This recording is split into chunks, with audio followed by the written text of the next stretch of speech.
late na ako. Tangina, sabi na eh.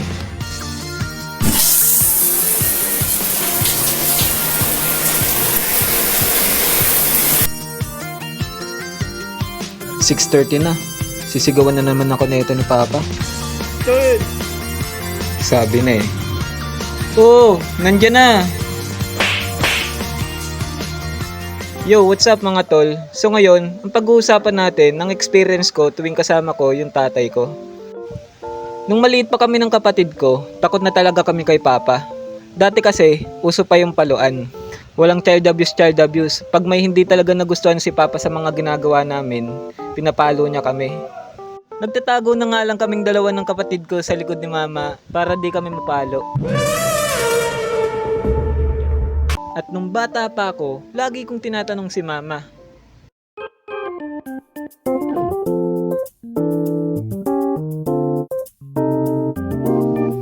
"Ma, bakit ganun si Papa? Lagi niya kami sinasaktan."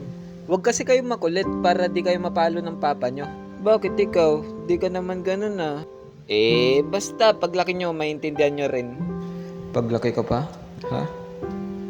Bakit? Kahit ilang libong beses ko pang isipin, di ko talaga makuha kung bakit. Bakit? Bakit kaya? Ibig sabihin talaga wala pa akong masyadong nalalaman tungkol sa'yo, Papa."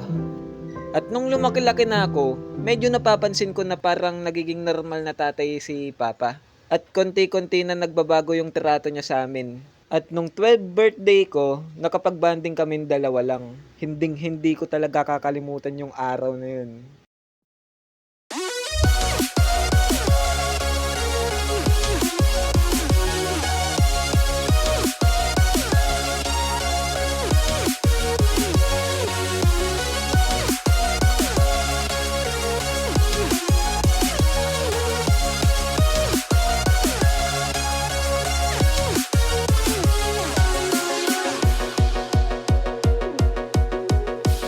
Para sa akin, sobrang saya ng mga araw na yun. Hindi ko kakalimutan yun kahit sa huling hininga ko. Kasi nung bata pa ako, di ko masyado ma-appreciate si Papa. Kasi lagi siyang wala tuwing nagkakasakit ako. Tuwing may event sa school, si Mama lagi yung uma-attend. Kumbaga, hindi ko siya ramdam. Hindi ko ramdam yung presensya niya. Kasi lagi siyang kumakayod para sa amin. Bale, si Mama na lang lagi yung kasama ko sa bahay. Kasi housewife kasi si Mama. Kaya malapit yung loob ko kay Mama. Kaya para sa akin, kapag nagbabanding kami ni Papa, malaking bagay na yun. Pero nung lumaki-laki na ako, doon ko na na-realize na na-appreciate ko na si Papa. Saka naintindihan ko ng mga sakripisyo niya. Ginagawa niya lahat para makakain lang kami ng 3 beses kada isang araw.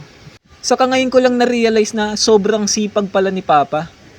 Kasi isipin mo, tricycle sa umaga, pahinga ng konti sa tanghali, tapos traffic enforcer sa hapon, hanggang gabi na yun, boy. Kaya konting oras na lang talaga yung nabibigay niya sa amin. Diyos.